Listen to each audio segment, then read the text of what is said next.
Ketua melarang kami meminta-minta bantuan, meminta-minta ya dalam tanda kutip kalau ada kegiatan-kegiatan apapun itu sifatnya untuk membantu organisasi. Ketua melarang kami. Gimana kita bisa berjalan? Saya bilang kalian harus menunjukkan dulu sebenarnya apa yang bisa kalian berikan untuk lingkungan kecil aja dulu, untuk lingkungan sekitar. Buatlah lingkungan sekitar kalian dengan hadirnya AMPI ini, dengan adanya AMPI ini di sekitar, ya katakanlah kelurahan atau desa, orang aman, orang nyaman. Jadi membantu polisi atau membantu aparat keamanan menciptakan keamanan. Benar. Kalau dengan hadirnya kalian ini bisa menciptakan ini keamanan, iya, yakinlah kalian bisa diterima dan mereka pasti bakal aware, bakal peduli dengan AMPI di situ.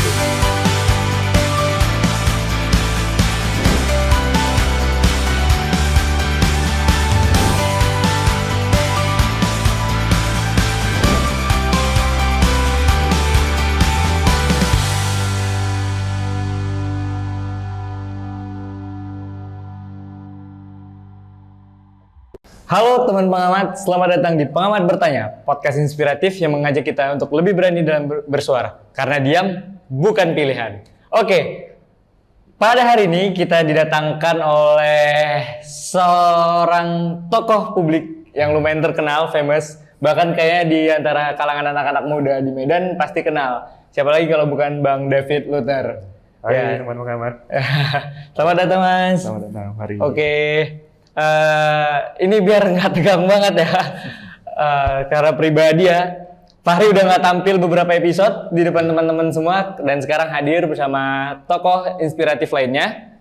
Oke, Bang David, gimana kabarnya akhir-akhir ini? Apa kesibukan Bang David nih? Terima kasih Fahri, alhamdulillah sehat ya. Iya, alhamdulillah. Ya, belakangan ini saya disibukkan oleh beberapa hal. Yang pertama, pekerjaan sehari-hari sebagai dokter. Oh iya. Ya, saya keseharian di Rumah Sakit Adam Malik. Oh iya, kalau di Medan ada Malik. Iya, Rumah Sakit Adam Malik. Kemudian mengurus organisasi kepemudaan, yaitu AMPI. Dan kemudian sekarang ini ada tambahan pekerjaan baru sebagai Ketua Persatuan Atletik Sumatera Utara. Baik. Nah, berarti dokter ini di Adam Malik sebagai dokter kandungan, benar? Benar, ya. Benar, saya menjadi staf di Departemen Obstetri Ginekologi. Berarti dokter kandungan itu tiap hari nggak dok? Pasiennya ada nggak tiap hari gitu? Sedikit tentang kegiatan saya. Jadi di Rumah Sakit Adam Malik ini saya merupakan seorang konsultan. Oh, konsultan. Iya, alhamdulillah tahun 2018 kemarin, sebelum saya menjabat AMPI tempatnya. Saya sudah menjadi konsultan uroginekologi rekonstruksi. Jadi lebih spesifik lagi bidangnya yaitu mengenai gangguan otot dasar panggul pada wanita. Jadi untuk kasus-kasus emergensi saya sudah jarang nanganin, tetapi saya lebih spesifik untuk menangani kasus-kasus uroginekologi rekonstruksi. Baik. Nah, sekarang berarti Bang David ini lagi megang dua organisasi besar berarti ya, AMPI Sumut sebagai ketua dan di PASI Sumut juga sebagai ketua. Benar. Nah, kira-kira selama Bang David ini jadi ketua di kedua organisasi tersebut, kemudian menjadi konsultan tadi, kira-kira ada nggak gap atau halangan-halangan selama menjabat? Yang pasti masalah waktu ya. Iya, masalah waktu ya. Karena ini dunia yang berbeda antara dunia profesional sama dunia organisasi. Benar-benar. Nah, ini yang sesuatu yang berbeda dan lebih challenging lagi saat ini ditambah dengan kegiatan olahraga. Iya, PASI tadi ya, Mas. Iya. Oh, kira-kira PASI ini lagi ada fokus apa nih, Mas? Oh ya, kita hari ini hari terakhir ini Kejurnas. Iya, Kejurnas di Semarang. Di Semarang. Iya, kita mulainya kemarin tanggal 6 sampai hari ini tanggal 12. Hari ini penutupan. Dan alhamdulillah nih. Ya, anak-anak atletik di Sumatera Utara mendapatkan 14 medali. Alhamdulillah. Medali tersebut terdiri dari 5 medali emas, 5 medali perak dan 4 medali perunggu. Banyak ya berarti anak Sumut bawa pulang emas banyak ya Mas? Iya. Peringkat berapa kira-kira kemarin? Kemarin kita masuk di 8 besar. Oh. Ya, dari 34 provinsi. Baik. Dan itu semuanya benar-benar anak Sumut. Semuanya Semua anak Sumut. Ya, dan ya sebenarnya sayang sekali sih anak Sumut yang menjadi atlet pelatnas saat ini yang kemarin berprestasi di PON bahkan di SEA Games nggak bisa ikut turun dalam kontestasi kompetisi kejurnas kemarin. Kalau bisa turun kita sapu bersih ya Mas. Kemungkinan bisa tambah lagi. Bisa tambah lagi ya. Berarti atlet yang profesionalnya ada kira-kira ada berapa tuh Mas? Yang turun kemarin itu atlet pelatnas kita cuma satu. Cuma satu. Iya, cuma satu Sisanya itu. ada kesibukan masing-masing. Iya, sisanya ada yang mengikuti kejuaraan internasional di Turki. Iya. Abdul Hafiz, kemudian ada yang berhalangan karena hamil. Oh iya. Jadi nggak bisa mengikuti kejurnas. Itu yang ke Turki berarti asalnya dari Sumut juga. Dari Sumut. Perwakilan dari Indonesia anak Sumut. Anak Sumut. Wah, keren banget. Dan beliau kemarin itu memecahkan Rekor. rekor PON di PON di Papua. Papua, Iya. Lemparan beliau sampai 71 meter. 71 meter. Iya. Anak Sumut ya. Anak Sumut. Gila, keren. Bangga jadi anak Sumut. Oke, selanjutnya nih Mas.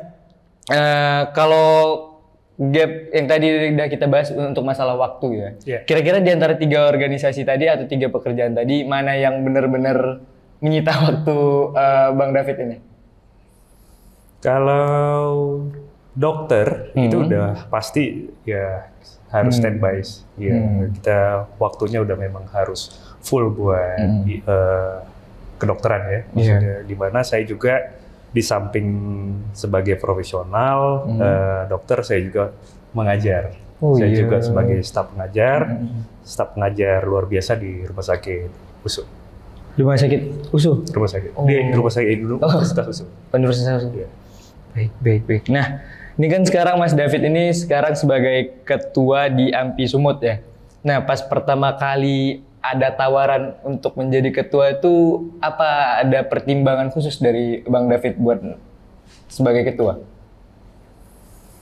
Jujur saja menjadi seorang ketua AMPI, memimpin organisasi sebesar AMPI di Sumatera Utara itu bukan hal yang mudah ya? Bukan hal yang mudah dan memang bukan sesuatu yang diputuskan dengan gampang. Iya.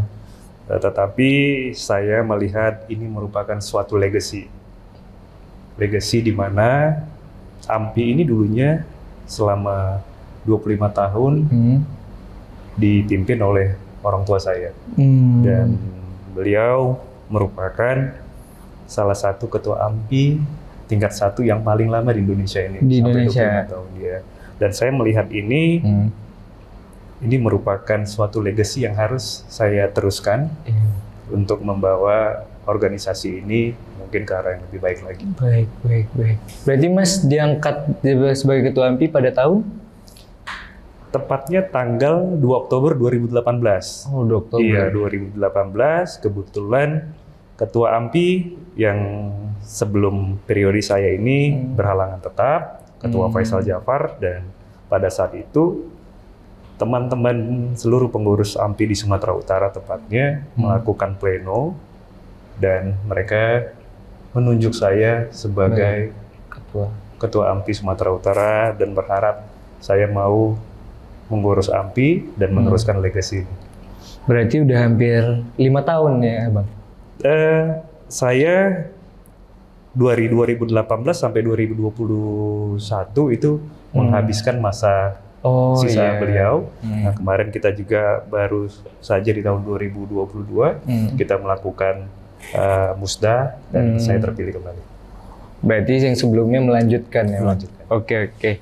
Nah, kemudian kita bicara AMPI lebih dalam nih Bang. Iya. Nah, sebelum-sebelumnya nih AMPI, ada nggak perubahan apa yang paling Abang rasakan setelah Abang memimpin AMPI? Untuk Abang pribadi ya maksudnya. Maksudnya Abang dulunya Abang kan nggak di AMPI. Nah, kemudian Abang sebagai ketua AMPI, apa perubahan terbesar yang Abang rasain untuk diri pribadi? Saya orang yang memang bukan politisi ya. Oh iya. Dan saya bukan orang organisasi, tapi saya hidup di lingkungan keluarga dari kecil. Di depan mata saya itu pemimpin-pemimpin organisasi kebetulan mulai dari kakek saya sampai dengan ayah saya. Nah, saat ini kalau kita melihat di media-media sosial, banyak pertanyaan dari masyarakat luas khususnya di Sumatera Utara. Iya. OKP ini ormasnya untuk apa sih sebenarnya? Banyak yang seperti itu. Karena identik dengan kekerasan, identik dengan premanisme. Tebal. Nah, berangkat dari hal ini, saya tertarik gitu loh, ingin merubah paradigma premanisme di dalam sebuah organisasi ini menjadi hal yang lebih baik dan lebih bermanfaat untuk masyarakat di Sumatera Utara. Kalau perubahan yang Abang rasakan langsung ke pribadi, mungkin Abang jadi lebih sibuk atau pernah kejadian atau gimana gitu di dalam AMPI? Nggak pernah untuk sibuk udah pasti. Sibuk udah pasti ya. Udah pasti karena kita memimpin organisasi di seluruh Sumatera Utara. Banyak musyawarah emang. Buat saya resep atau konsep keberhasilan sebuah organisasi itu adalah konsolidasi. Benar. Kalau kita sebagai pemimpin organisasi tidak turun ke bawah dan tidak melakukan konsolidasi, mustahil organisasi itu bisa berkembang. Benar. Saya pernah anak organisasi kampus soalnya. Saya ngerasain konsolidasi itu emang sepenting itu. Kalau di AMPI sendiri konsolidasi diadain berapa kali tuh Bang? Selama seminggu atau sebulan? Alhamdulillah dari mulai selesainya, bukan selesai lah kita katakan, melandainya COVID ini, ya kan? Setelah pertengahan Mei kemarin, saya sudah melakukan konsolidasi sekitar Medan, kemudian Batubara, ini kemudian nanti mau Dairi, Deli Serdang. Dalam waktu dekat ini mungkin saya akan menyelesaikan 6 kabupaten kota. 6 kabupaten kota? Iya, dalam 2 bulan ini. Dalam 2 bulan? Iya. Saya minum dulu, Fari. Oh, boleh Bang. Oke. Nah, balik lagi ke yang tadi kan Fari nanyain nih tentang perubahan yang Abang rasain. Sekarang Fari nanyain, apa perubahan dari AMPI sendiri ketika Abang memimpin? Dari beberapa pemimpin-pemimpinnya yang sebelumnya, saya yang paling muda. Oh iya. Saya yang paling muda pada saat itu di 2018 ya, hampir 40 tahun ya. Iya. Hampir? Iya. Berarti belum 40 tahun? Iya, pas persisnya sih. Oh iya. Kalau di KTP saya itu 11 Oktober kan saya lahir. Oh iya. Saya memimpin 2 Oktober. Nah, sekira-kira 9 hari sebelum saya 40 tahun saya memimpin. Berarti belum 40 tahun lah itu, belum. Berarti masih tergolong, berarti paling muda ya Bang? Iya, dibanding... Rata-rata emang berapa Bang? Rata-rata udah di atas 45 tahun. Oh, di atas 45. Nah, kebetulan ADART dan PO-nya DPP AMPI yang kemarin memutuskan hasil Munas yang menjadi ketua AMPI kalau bisa sih 40 tahun bawah. Berarti ke depannya kalau ada ketua-ketua AMPI selanjutnya 40 tahun ke bawah berarti. Iya. Ya agar regenerasi terjadi di tubuh organisasi. Ya, jangan itu aja orangnya. Sampai tua juga pelan ini organisasi kepemudaan, tapi yang menjadi ketua ke orang tua ya. Orang tua. Terus kemudian berarti untuk perubahan-perubahannya yang tadi ya, yang paling beda di tubuh organisasi ada pemimpin muda berarti ya Bang. Kalau kita tarik yang tadi Abang bilang tentang terkait premanisme, mungkin apa ada perubahan dari ketika AMPI sebelum Abang memimpin, setelah Abang memimpin tuh ada perbedaan nggak? Contoh kecil sih, jadi memang challenging buat anggota atau buat kader di lapangan. Saya bilang, mereka datang ke saya.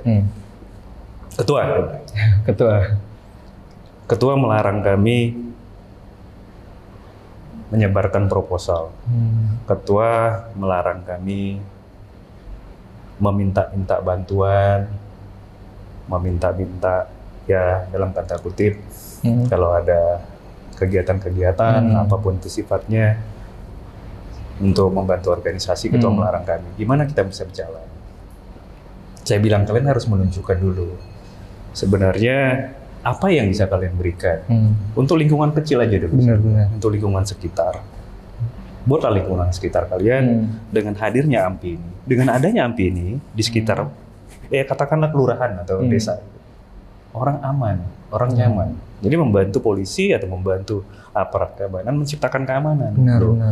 Kalau dengan hadirnya kalian ini bisa menciptakan ini keamanan, iya, yakinlah kalian bisa diterima dan mereka pasti bakal aware, bakal peduli dengan AMPI di situ. Timbal balik gitu. Iya. Jadi dengan kalian bisa melakukan komunikasi yang efektif, komunikasi yang baik, saya yakin para pengusaha atau para pedagang-pedagang atau apapun yang ada di situ itu bisa membantu kalian untuk memberikan pekerjaan atau memberikan apapun.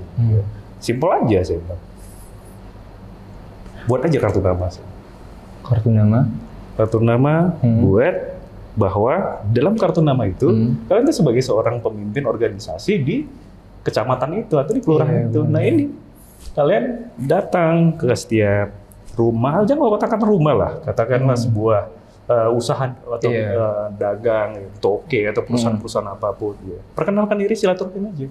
Karena hari ini buat saya, silaturahim itu merupakan network. Benar. Dengan kita banyak bersilaturahim sama orang, sama siapa tetangga kita, jaringan kita bisa lebih luas. Relasi dan kita bisa berkolaborasi. Iya benar. Nah mulai dari situ komunikasi yang baik, ciptakan bahwa pengusaha, pedagang atau UMKM yang ada di sekitar kelurahan kalian tuh nyaman dengan adanya AMPI. Benar. Kalau misalnya kalian ada gangguan kecurian atau misalnya ada yang kompas minta duit, kalian bantu dong. AMPI turun. Turun, iya. Ya singkatnya kayak hari ini kita lihat ya kalau di media sosial banyak banget yang kehilangan spion-spion di rumah-rumah orang. Di depan rumah spion juga bisa hilang, saya bilang. Helm juga. Helm bisa hilang, sandal bisa hilang. Nah ini buat ciptakan suatu kenyamanan. Kalian menjadi sebuah wadah organisasi yang bisa membantu masyarakat menciptakan suatu keamanan, kenyamanan. Benar. Dan ini merupakan manfaat sebuah organisasi itu di tengah-tengah masyarakat. Karena hari ini orang melihat, aduh, itu apa sih OKP ini, ormas ini? Bubarin aja Pak Kapolda, bubarin aja Pak Kapolrestabes. Makin banyak. Iya, ini buat pusing aja. Makanya kembali dari situ saya mau mencoba, merubah paradigma ini. Bagaimana ormas, organisasi yang ada di masyarakat saat ini punya benefit, punya manfaat untuk masyarakat sekitar. Dan sekarang sudah berjalan seperti itu. Alhamdulillah mulai berjalan. Alhamdulillah. Kira-kira berkurang banyak lah ya Bang, kalau dari AMPI-nya sendiri. Mudah-mudahan saat ini ya proposal tidak berseliweran lagi. Kalau dulu masih berseliweran ya mungkin nggak 100% berkurang tapi udah 90%. Iya. Apalagi pas mau datang ketua Medan Kota para ketua. Bang. Banyak kali ketuanya. Nah, tadi Abang kita udah cerita AMPI kemudian Pasina. Itu kan pasti kan ngebagi waktunya susah kan Bang? Iya. Apalagi ada yang mungkin keluar kota atau segala macam. Itu gimana Bang bisa bagi waktunya tuh? Ada nggak tips and trick gitu dari Abang? Skala prioritas. Skala prioritas. Iya. Jadi memang saya harus memikirkan apa sih yang benar-benar harus diprioritaskan dalam waktu dekat ini. Iya. Nah itu harus saya bagi. Iya. Dalam jangka waktu berapa tuh Bang? Meskipun memang Fahri nggak gampang, pasti banyak aja. Tetap susah juga ya Bang? Banyak aja yang dikorbankan. Karena memang pada saat saya memimpin AMPI ini, saya berpikir gitu, memang menjadi seorang pemimpin itu ya harus berkorban. Harus berkorban. Berkorban waktu, berkorban tenaga maupun finansial. Kocek sendiri keluar. Oh iya. Kantong pribadi pun keluar. Iya. Jadi seorang pemimpin itu bukan yang berada di, buat saya sih ya, bukan ya bisa berada di zona nyaman. Justru pemimpin itu ya memang lebih harus berdarah-darah di anggotanya. Gitu. bukan yang meminta suplai tapi yang menyuplai pemimpinnya. Jadi makanya kita harus berinovasi, berkreativitas dalam menciptakan lapangan-lapangan pekerjaan, inovasi-inovasi apa yang bisa kita maksimalkan untuk menambah income kader-kader yang ada. Baik. Nah, kalau untuk bagi waktu pribadi ke organisasi mungkin kayak gitu. Kira-kira kalau ke keluarga abang ada gap nggak terjadi kayak abang terlalu sibuk atau gimana? Tapi masih bisa waktunya dibagi gitu. Kalau dulu sebelum memimpin AMPI, ya saya macam pacaran sama istri saya. Oh iya. Iya, tapi memang ya alhamdulillah setelah memimpin AMPI, saya dikaruniain seorang anak. Gitu. Oh iya. Iya, 9 tahun saya berumah tangga, begitu saya pimpin AMPI, saya dapat anak. Oh, alhamdulillah. Berkah AMPI. juga. Ya, dan ini memang merupakan tantangan juga bagaimana harus membagi waktu untuk profesi, untuk organisasi, dan untuk keluarga. Baik. Jadi setelah abang jadi pemimpin AMPI, udah masuk AMPI, lahir adik gitu ya. Baik. Nah, kemudian kan kalau kita bicara tentang organisasi kepemudaan tadi itu kan, kalau kita lihat tadi kita bicarakan ketua, itu kan loyal kali gitu kan Bang. Asal manggil ketua gitu. Nah, loyalitas itu pasti penting kali ya kan untuk organisasi kepemudaan. Bagi Bang David sendiri, ada nggak sih arti loyalitas itu tersendiri? Loyalitas. Loyalitas buat saya sih dua hal. Intangible sama tangible. Intangible sesuatu hal yang tidak bisa kita paksakan, kita prediksi, kita ketahui, sama seperti istri. Ini nggak bisa, kita nggak bisa tahu gitu loh. Siapa jodoh kita? Susah ditebak. Nah, yang satu lagi tangible gitu. Ya memang ya orang-orang yang memang dari dulu yang sudah mengikut AMPI dan hari ini sampai saat ini mengikut AMPI. Kalau kita memastikan orang-orang ini 100% sama kita sih, kita nggak tahu hati orang. Benar.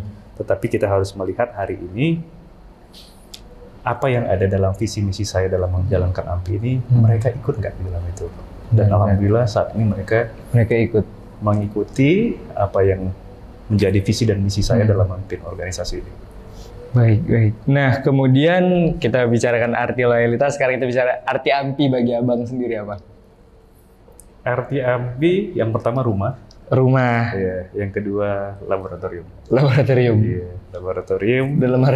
Dalam artian merupakan tempat orang melakukan observasi, tempat orang melakukan bagaimana membuat suatu proses yang tadinya bahan baku dasar menjadi bahan baku jadi. Tempat berproses lah. Menjadi seseorang. Bahasa dokter banget, laboratorium. Agak mikir kan. Oke. Nah, sampailah kita balik lagi kita ke PASI mungkin ya Bang. Iya. Nah, bentar lagi kan PON di Medan ya Bang? PON 2024. Sumut Aceh. Oh, Sumut Aceh. Oh ya, sorry, Sumut Aceh. Nah, dari PASI sendiri ada nggak persiapan untuk PON 2024 itu? Persiapan yang kita lakukan dalam waktu dekat, kita akan melakukan talent scouting, ya untuk pencarian bibit-bibit. Kemarin itu di Medan sendiri ada PPLP, Pusat Pelatihan Pelajar. Nah ini ternyata dari PPLP ini kemarin itu bukan di luar atlet Kejurda, di luar atlet Pelada, ini bisa menghasilkan 3 medali. Ya, ini luar biasa ini. Ya. Nah ini hal-hal seperti ini, ini harus saya jalankan, harus saya kembangkan sampai ke daerah-daerah. Ya kembali lagi ini harus konsolidasi, Pak. Benar-benar. Pada saat saya kemarin Musprop PASI yang terbentuk baru 10 kabupaten kota, dan tugas saya masih ada 23 kabupaten kota lagi. Masih banyak lagi. Ya, sekaligus saya mencari bibit-bibit muda yang dapat mengharumkan bangsa ini dan Sumatera Utara. Karena kita ketahui, Ferry, kalau kita melihat di legenda-legenda atletik yang ada di Sumatera, yang ada di Indonesia ini banyak berasal dari Sumatera Utara. Sumatera Utara. Iya, Mardi Lestari, Parluatan Siregar, Sukrat Singh. Nah, ini semuanya dari banyak nama-nama besar yang asalnya dari Sumut ya, Bang. Iya, dan lebih ngerinya lagi itu si Sukrat Singh, atlet tolak peluru, itu dari mulai kalau nggak salah saya mulai dari tahun 2000 atau 99 kemarin, itu sampai hari ini rekornya belum terpecahkan. Belum terpecahkan. Anak Sumut yang megang itu. Iya, luar biasa. Gila kan? Luar biasa. Makanya bibit-bibit itu banyak sekali sebenarnya berasal dari Sumatera Utara yang bisa menghasilkan mengharumkan nama bangsa kita ini. Nah ini saya menjadi PR buat saya dan buat Pasi Sumut untuk mengembalikan kejayaan Sumatera Utara dan Indonesia. Mencari talenta-talenta muda di pedalaman ya Bang. Mungkin ke daerah Langkat ya kan Bang. Oh, daerah Langkat udah. Binjai Langkat udah. Asahan. Udah. Yang belum daerah mana dong? Yang belum banyak ke daerah utara ya. Iya, banyak ke Taput, Toba. Oh iya. Daerah Sibolga. Iya, Sibolga, Tapteng. Iya. Harus dilakukan konsolidasi. Dan kejuaraan-kejuaraan mulai dari tingkat SMP, SMA, untuk kita melihat bibit-bibit yang bakal bisa kita nanti kita promosikan. Nah, Abang ini kan sebelumnya kan sebagai dokter kandungan kan yang seperti kita bahas. Nah, ini tiba-tiba memimpin PASI gitu Bang. Yeah. Apa yang buat Abang tertarik untuk memimpin PASI ini? Sebelum saya menjabat dari ketua PASI ini, ketua PASI ini Tengku Jeffrey, almarhum Tengku Jeffrey. Agustus silam beliau meninggalkan kita, beliau wafat di sakit serangan jantung. Kalau nggak salah waktu di Universitas Sumatera Utara ada pertemuan dengan Pak Rektor, beliau kena serangan dan dibawa ke rumah sakit sudah meninggal. Saya kebetulan hobi olahraga. Oh. Iya. Apa tuh Bang kira-kira? Saya hobi jogging. Jogging. Iya, saya hobi lari. Iya. Bahkan saya beberapa kali lah mengikuti kegiatan-kegiatan turnamen-turnamen lari. Oh, pernah ikut kejuaraan-kejuaraan gitu juga Bang? Iya. Sampai HM ya, Half Marathon saya pernah ikut. Iya. Lari jogging tuh berarti kayak maraton? Enggak. Maraton tuh 42 kilo ya. Kilo. Ya, tepatnya 42.195. 42.195 meter. Ya, jadi dia maraton, kemudian HM, half maraton, 21 kilo, kemudian 10 kilo dan 5 kilo. Ya. Dan saya ya alhamdulillah udah ngikutin 5K, 10K, 21K, dan ini kemarin mau latihan untuk maraton, tapi kemarin kita kena pandemi COVID, dan ya belum latihan lagi. Berarti yang terbanyak berapa kilo? 21 kilo. 21 kilo? Itu di umur berapa tuh Abang pecahkan itu? 21 kilo saya di tahun 2018. Iya. Belum 40 juga. Belum 40 juga. Berarti masih muda. Pas memecahkan itu pas masih muda. Oke. Nah, berarti tertarik tadi untuk menjadi ketua PASI karena juga ada hobi lari berarti ya Bang. Baik. Nah, udah mau sampai akhir nih kita. Kira-kira nih Bang, Abang kan udah sebesar ini gitu kan, nama siapa sih yang nggak kenal Bang David Luther. Nah, sebelum itu pas Abang sekiranya seumuran kami, ada nggak tokoh inspiratif dari Abang sendiri gitu? Ada. Ada. Iya. Boleh nggak nih Bang di-spill siapa? Gitu. Orang tua saya. Orang tua, benar baik. Nah, sekarang Abang udah sebesar ini, udah se-famous ini. Siapa sih anak muda yang nggak kenal Bang David Luther?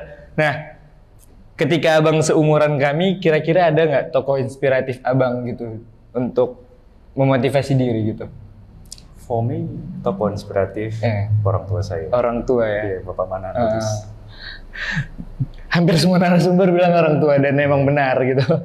Kayaknya emang orang tua nggak sih Bang yang bisa menginspirasi kita gitu kan? Saya banyak belajar, terutama sebagai pemimpin, bagaimana leadership yang beliau bangun, terutama buat organisasi. Benar.